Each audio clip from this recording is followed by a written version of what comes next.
ennaku yembuganye n'otulo tuganye buli lwe nzijukira ensi eyali ennungi ng'efuusa akatiro buli omu yekolera by'ayagala ddembe ly'obuntu balimenya abatalina misango be bakaliga abagirina ne betaaya tusasulira amabanja getutaalya batulisa kakanja abantu bali mu miranga n'obukyayi obukutenga amasaba gy'abatasiima batalumirirwa ekibala kimala okutamiza ensi tulinga abatazaalibwa abatasiima batalumirirwa ekibala kimala tutamiza ensi ani abasasula wulira ensi wejjudde emiranga sente teziwera naye ebintu tubigula busanga n'ebyennyanja byetulina basoma we batwala abagwira be babyeddiza magumba getutwala ku mafuta amangi getulina ate tujuza nga gasaba tono abalina sente mbalamusiza nnyo bannaffe mwenna abatuwuliriza era ne mbaaniriza mu pulogulaamu yammwe eno Buganda gyevudde ne gyeraga. Pulogulaamu Buganda gyevudde ne gyeraga tubaweereza butereevu nga tusinziira wano mu studio zaffe mu kibuga London ekya Bungereza ng'eyitira ku kisinde ky'Abageya etudde Busujja n'esaasaanira emikutu emingi ennyo egiri mu nsi. Buganda gyevudde ne gyeraga pulogulaamu tukuba ttooki Buganda gye yali, ennyanga ze tulimu, amatigga ge tulimu, ate nawa gye tulaga engeri gye tuyinza okugavvuunukamu. Nze Alex Willington Kasujja muteesesi wa pulogulaamu eno, ndowooza kanjira nkulindako weeteeketeeke owulirize ebyo tugenda okuleeta olwaleero.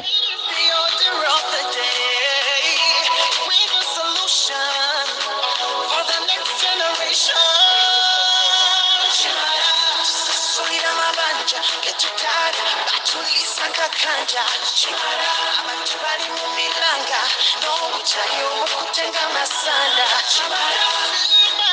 batalumirirwa tutamiza ensi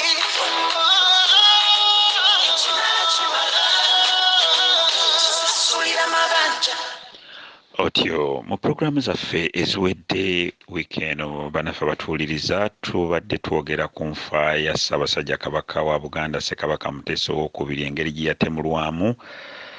Milton Obote yakola omupango ne banne ne basindika abawala basatu mu Bulandani. Abawala abo abasatu ne bakola omulimu ogw'okutemula Ssaabasajja Kabaka wa Buganda. Abawala abo twababuulira.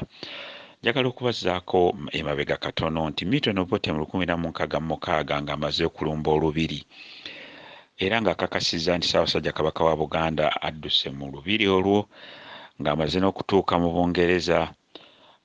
Milton Obote nga bwe yagikwasa mannyo n'atandika okusala amagezi okulaba engeri gy'ayinza okubamu Abaganda ekigwo n'okusaanyaawo eggwanga ly'Abaganda.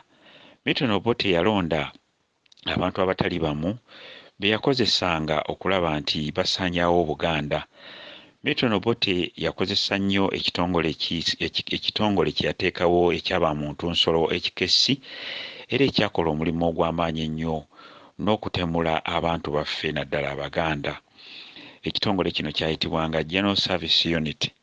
Ekitongole kino kyakulirwanga muganda we Obote.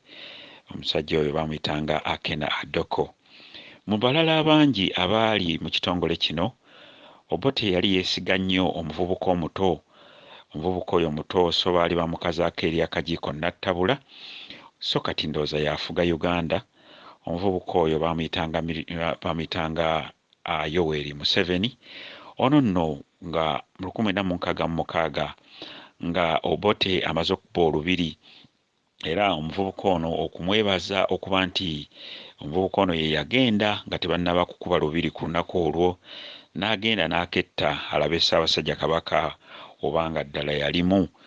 omusajja ono omuvubuka ono yagenda n'aketta bulungi era omulimu n'agukola n'abategeeza nti Ssaabasajja Kabaka wa Buganda yalimu mu lubiri era ne balumba. Omuvubuka ono nga missioni eno ewedde baamuwa ekitiibwa ekyobwa chief planner era nga ye yali apulaningira gavumenti ya Milton Obote n'okulaba nti buli kintu kyonna ekikuba Obuganda ekigwo akiteeka ku mmeeza. Mu bingi omuvubuka ono bye yakola yabaga ekiwandiiko ekyayitibwanga oba kye yatuuma erinnya Common Man's Charter. Nja kujja mbabuulire details z'ekiwandiiko ekyo, naye mu bingi mu bitonotono ebyalimu mwalimu okujja omusajja Ssemaka n'abavubuka abaali baweza emyaka 18 okubajja mu maka gaabwe gye baali babatwale mu bitundu ebitali bimu nga balimira gavumenti ku bwereere. Era omuvubuka ono yali amaze okutegeeza Milton Obote nti singa omulimu guno banaaba bagukoze bulungi, Abaganda bangi bajja kubanga bafudde era Abaganda bangi abali babawonye baligenda okuvaayo eyo okulima akasanvu nga bamaze ettumba okuligolola. Bw'atyo Idi Amin 1971 mu nnaku z'omwezi 25 January yawonya Abaganda pulaani y'abampembe eno ey'akasanvu oba eya Common Man's Charter. Mu birala omuvubuka ono bye yakola, Milton Obote yamukwasa ensonga y'okulaba nti Abaganda bagololwa ettumba n'okulaba nti Ssaabasajja Kabaka wa Buganda kabaka waabwe attibwa.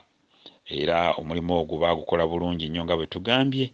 Basindika abavubuka abakazi abakazi abasatu oba abawala abasatu abato.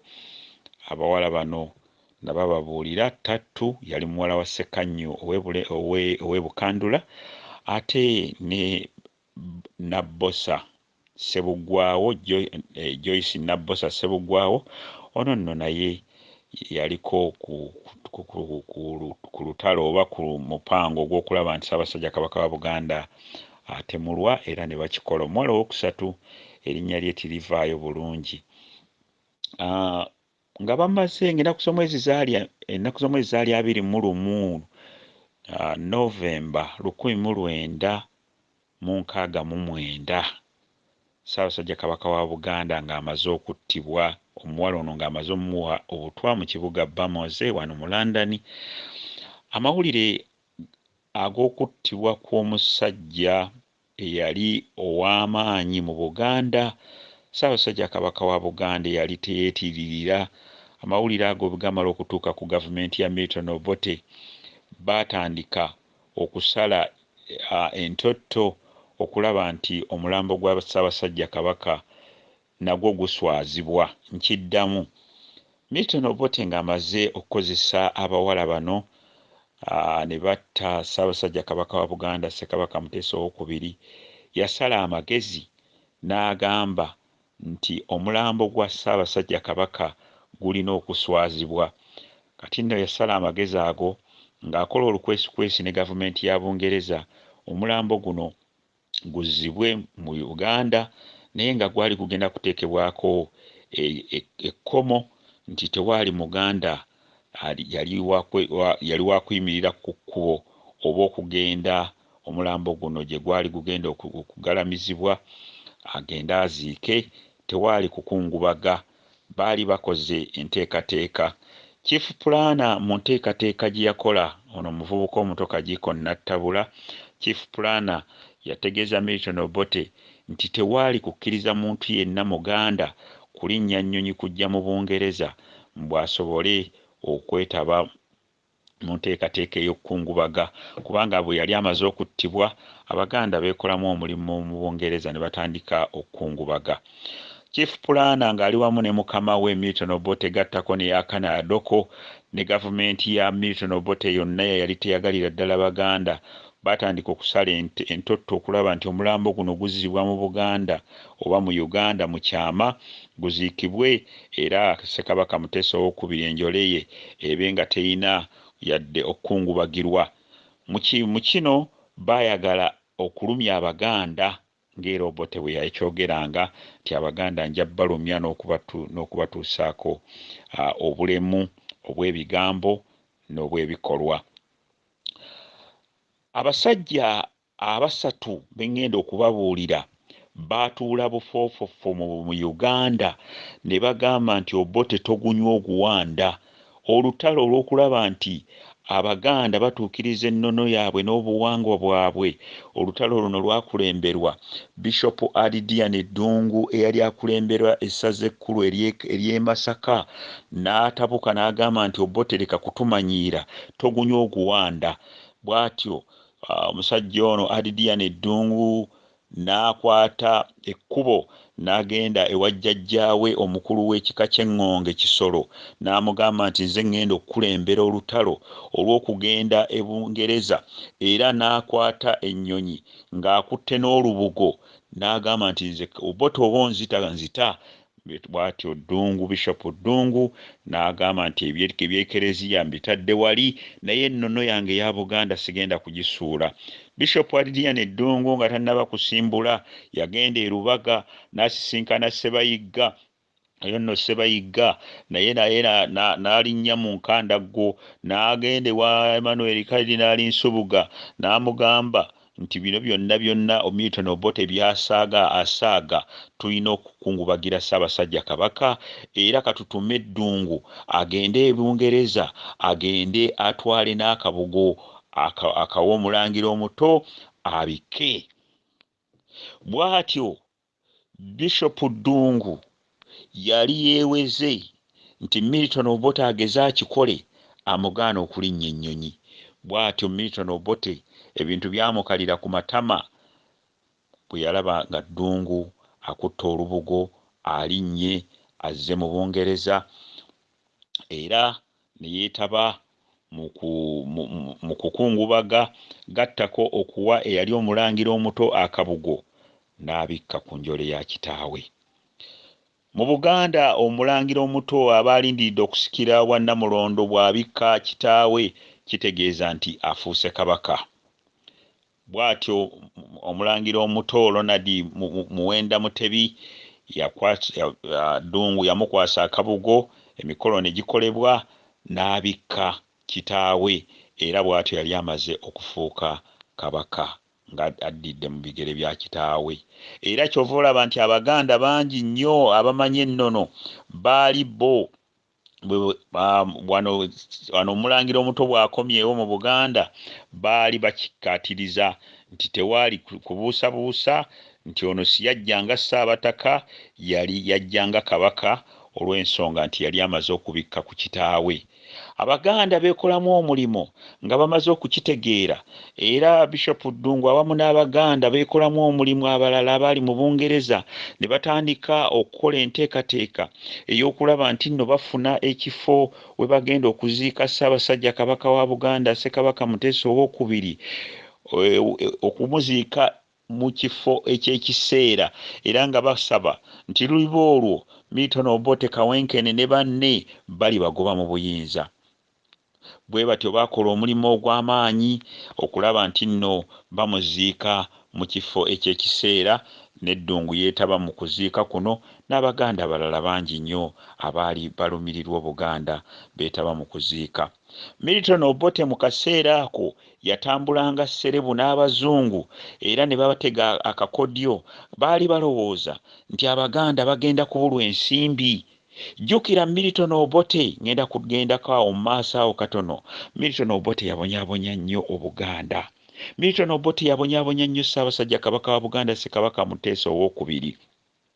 Chief Pulana ono omuvubuka omuto gwe mbabuulidde yawa Milton Obote amagezi obutakkiriza muntu yenna mu Buganda okuweereza ensimbi, obutabanga ku mulembe guli gwe bakuŋŋaanya ensimbi. Jjukira Ssaabasajja Kabaka wa Buganda ono yawaŋŋangusibwako mu 1953 n'akoma mu 1955 ng'agaanye okuteeka ebiwandiiko ebitunda Obuganda abazungu ne bamuwaŋŋangusa okumuleeta mu Bungereza era n'amala emyaka 3 miramba ng'ali wano mu Bungereza. Naye Abaganda baasondanga ensimbi nnyingi nnyo ezalabiriranga Ssaabasajja Kabaka wa Buganda.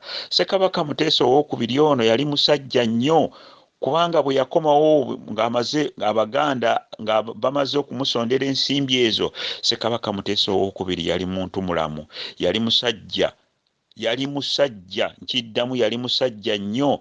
Ensimbi zonna ezaamuweebwa mu kumuwaŋŋangusa kuli okwasooka, ensimbi yazikomyawo mu Buganda, n'abagamba nti ensimbi saazikozesa, gavumenti ya Bungereza yali endabirira kubanga ye yali emuwaŋŋangusizza. Naye ku mulundi guno Ssekabaka Muteesa II bw'amala okulinnya ekikomera mu 1966 n'abeera mu Bungereza emyaka 3 egyo gyali mizibu nnyo, kubanga Milton Obote yagaana Abaganda okuweereza ensimbi yonna. Chief Pulano ono omuvubuka omuto amagezi ge yamuwa nti Ssaabasajja Kabaka wa Buganda singa anaabonaabonera mu Bungereza ajja kubanga atandise okuswala.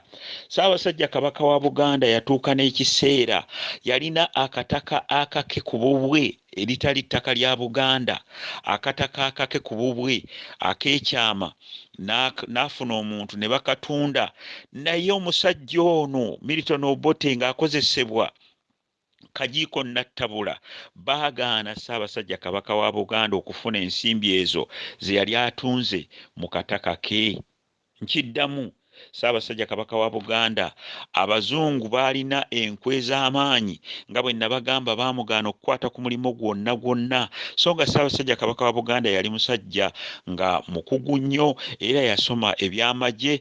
Gavumenti ya Bungereza ng'ekolaganira wamu ne Milton Obote baamugaana okubaako omulimu gwonna gw'ekola. Bw'ojja wano mu Bungereza omuntu yenna omunoonyi w'obubudamu kaabenga lukyolo, gavumenti ya Bungereza erina okumulabirira. Nkiddamu, bw'omuntu yenna nga lukyolo ateesobola, gavumenti ya Bungereza erina ensimbi zeemuwa ez'okumulabirira. Naye okumanya omuzungu mubi nnyo, Ssaabasajja Kabaka wa Buganda baamumma ensimbi ezimulabirira, ate ne bamuteekako n'ekkomo nti Milton Obote n'aziba amakubo gonna ag'Abaganda e Uganda okulaba nti nno bamuweereza obuyambi. Bw'atyo Ssekabaka Muteesa II n'adda n'abonaabona. Embonaabona gye yalaba wano mu Bungereza nga tannafa yali y'amaanyi nnyo. Kagiiko Nattabula ye yakola enteekateeka eno nga bwe mbagambye. Kagiiko Nattabula teyakoma ku ekyo, nga bamaze okufuna amawulire ago ag'okuba nti nno Ssaabasajja Kabaka wa Buganda bamaze okumutemula, baakola enteekateeka nga balowooza nti Abaganda tebajja kusobola kukola ki, tebajja kusobola kufuna nsimbi zinaagula kifo awanaaziikibwa Ssaabasajja ono mu kyama. Twebaza nnyo Abaganda abalina ekyamaanyi ennyo kye baakola abaali mu Bungereza. Abaganda abo abaakola ekintu ekyo mwe mwali n'ono omukyala yakafa ennaku zino, Mukama amuwe ekiwummulo eky'emirembe, eyakumaakuma Abaganda, Joyce Mpanga. Kitalo nnyo yatufuddeko. Joyce Mpanga naye yaliko n'Abaganda abalala bangi nnyo nga bakulembeddwa Bishop Ddungu ow'e Masaka eyaleeta olubugo nga bwe mbagambye. Milton Obote nsonyiweko, Milton Obote yatandika okwogeza ebirimirimi ng'atandika okwogera, naye ng'enteekateeka yonna yali yakuswaza omulambo gwa Ssaabasajja Kabaka Ssekabaka Muteesa II mbu bamuleete e Uganda bamuswazeswaze Abaganda basobole obutamuteekako yadde akataka. Bino byonna enteekateeka yonna ey'okulaba nti Abaganda batukuba ekigwo, enteekateeka eno yonna yakolebwanga Chief Pulana, era Milton Obote yayagala nnyo omuvubuka ono omuto n'abalala abangi ennyo Abanyarwanda be yali ayingiza mu kitongole kino ekiyitibwa General Service Unity. Ekitongole kino kyakola omulimu gw'amaanyi nnyo ogw'okutemula Abaganda. Abaganda bangi nnyo baatemulwa mu myaka egyo. Nga bwe mbagambye nti yali Idi Amin eyakola omulimu ogw'amaanyi okulaba nti enteekateeka ya Milton Obote yonna ey'okusaanyaawo Abaganda agirinnyamu eggere. Milton Obote ng'amaze okukola ekintu ekyo engabo yagirumisa mannyo n'atandika okuyigganya abo bonna abaalina akakwate ku Muteesa. Abaganda abaalina akakwate ku Muteesa nga baganda ba Muteesa n'abaana be nabo baatandika okuyigganyizibwa wonna we baali. Milton Obote ng'ali wamu n'abo abantu be abatamaŋŋanda batandika okuyigganya n'okusaanyaawo Obuganda bwonna. Milton Obote nga bwe mujjukira mu 1966 ng'amaze okuba olubiri ng'amaze oddukuba yalufuula balakisi era n'ateekamu amagye. Bulange we wali ekitebe ekikulu eky'amagye eyo nno nga we watuula abantu abaali ab'amaanyi ennyo n'ekitongole kiri ekikesi kye mbagambye ne Kagiiko Nattabulamu yalina ofiisi nga chief pulaana eyapulaaningiranga Abaganda okubakomya n'okubalumya. Waaliwo akaseera akazibu ennyo mu Buganda. Abaganda bangi nnyo abaali amu Ssekabaka Muteesa II olukwe naddala abo abaali abayivu nabo ebigambo byatandika okubatabukako kubanga Milton Obote yali abakozesa bukozesa era nabo n'atandika okubabonyaabonya. Mu bantu abeewuunyisa ensi, Milton Obote yali talina mukwano. Mukwano gwe eyamuvuga mu mmotoka n'amutwala ewa Ssaabasajja Kabaka ebaamunaanika ono nno omusajja baamuyitanga Abubeka Kakyama Mayanja. Milton Obote naye yamukwata n'amuggalira. Kitegeeza nti ono omusajja tiyalina mukwano.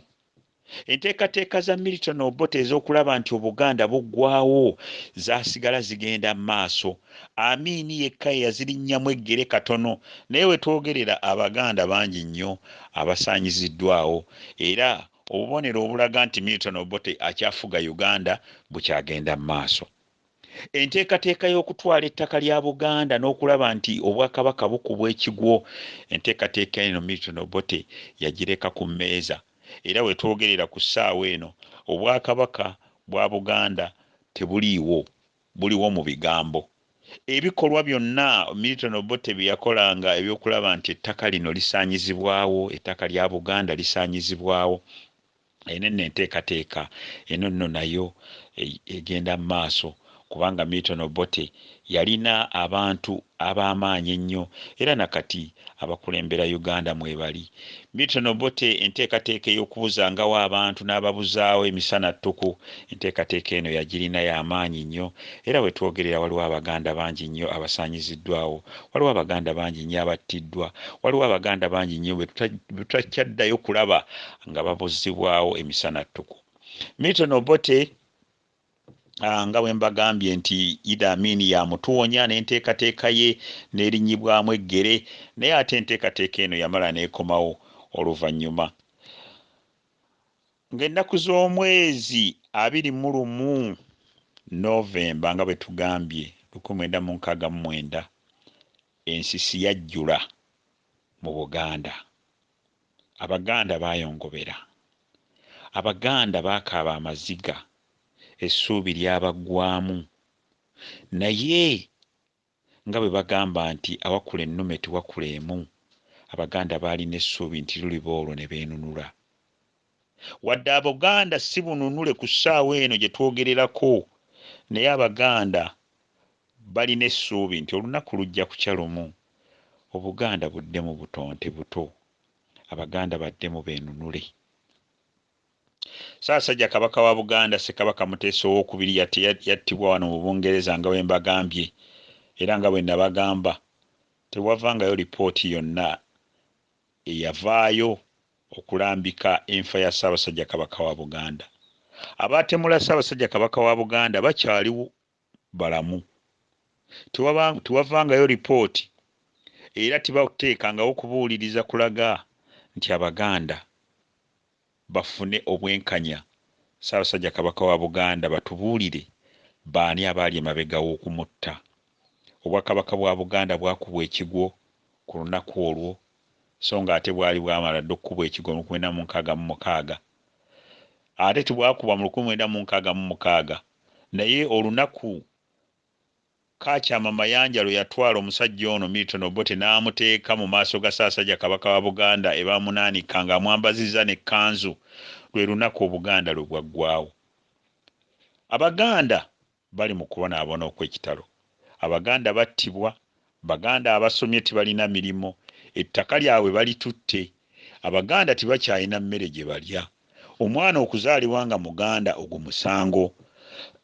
Munsonyiweko. N'olwekyo njagadde okuleeta ebyafaayo bino nga mbategeeza nti Obuganda buvudde wala nga bubonaabona. Puroguraamu eya leero nga bwe mbagambye njagadde okugiwa Ssaabasajja Kabaka wa Buganda Ssekabaka Muteesa II engeri gye yattibwamu, gattako n'okubabuulira ebyafaayo nti abasajja abasatu abaali tebeerya ntama wadde baali bannaddiini, eddiini baagiteeka wali ku mmeeza ne bakulembera olutalo olw'okulaba nti bajja okwetaba okukola emikolo. Bishop Ddungu ow'e Masaka yakulemberamu n'akwata olubugo n'ekandagga n'alinnya ennyonyi n'egganduula ye n'alinnya ennyonyi eyamuleeta mu Bungereza n'ayita ku kisaawe Entebbe n'agamba Obote nti kale njagala onkwateko, nze ndi musajja Muganda, ndi musajja neddira ŋŋonge, nkiikirira Ssaabasajja Kabaka wa Buganda, nkiikiridde jjajjange Kisolo omukulu w'ekika ky'eŋŋonge, kaŋŋende ntwale akabugo kano nkawa omulangira omuto Ronald Muwenda Mutebi abikke kitaawe era amangu ago afuuke ne kabaka omuto. Bw'atyo n'akikola. Milton Obote ebigambo byamukalira ku matama. Ekibuuzo kyange kye mbuuza, tulijjawa abasajja ab'amaanyi wadde nga balinga bali mu ddiini? Simanyi nga tuliddamu okufuna omusajja nga Adidiane Ddungu. Simanyi nga tuliddamu okufuna omusajja nga Emmanuel Karidinaali Nsubuga. Simanyi nga tuliddamu okufuna omusajja nga Joseph Kiwanuka. Simanyi nga tuliddamu okufuna omusajja nga Joseph Sebayigga. Abasajja abaali eŋŋwaŋŋuli nga tebafa ku bya ddiini naye nga bali ku nnono yaffe ya Buganda. Mu puroguraamu yaffe ejja nja kubabuulirako katono nti Bishop Joseph Kiwanuka nga waliwo okusika omuguwa yaleeta ekiteeso n'agamba nti Buganda yeefuge ebeere nga Vatikaani. Wuliriza ekintu ekyo. Buganda bagifuule nga Vatikaani nga yo eri within naye nga yeefuze. Ekintu ekyo omubaka wa Queen eyayitibwanga Andrew Cohen kyamutambuza era kwe kudduka emisinde n'atandika okuleeta eno federo ey'ekibogwe mbu Buganda tugenda gifuula federo biki biki. Kakati n'ekintu ekyo nakyo nja kibabuulira naye nga nakyo kyaleetebwa Ekereziya Katolika, nga Ekereziya eno wadde baali bannaddiini naye nga baali bafa nnyo ku Buganda. Ndowooza ne ku ekyo sigenda kwongerayo kirala. Puroguraamu Buganda gyevudde ne gyeraga tukuba ttooki Buganda gye yava, ne tukuba ttooki Buganda weeri, ne tukuba ttooki wa gye tugenda. Puroguraamu eyitira ku kisinde ky'Abageya etudde e Busuja nga tubaweereza butereevu okuva wano mu studio zaffe mu kibuga London ekya Bungereza. Omuteesiteesera omwanjuzi wa puroguraamu nze Alex Willington Kasujja. Ndowooza kambasibulire wano. Mweraba.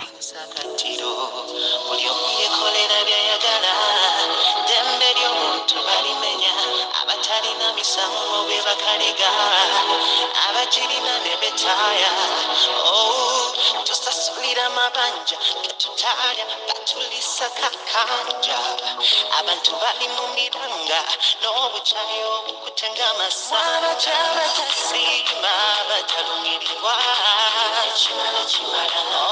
tutamize ensi tulinga abatazaalibwa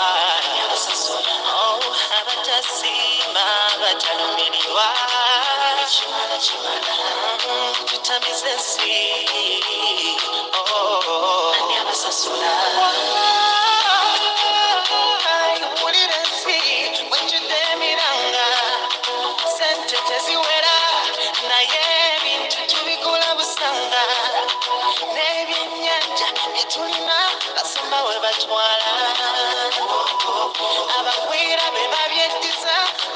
getutwala ku mafuta mangi getulina ate nga gasaba tono abalina sente amasoko kwanga ani yanayamba n'abandi tutunye nabo batwesamba ennaku kyosanga zironi mu banka tugeza olutya batalumirirwa mututamise ensi tulinga abatazaalibwa abatasiima batalumirirwa mututamise ensi yekwensi yange kwe mama lwaki mbeera kwetamwa n'oluguudo lugase kwanga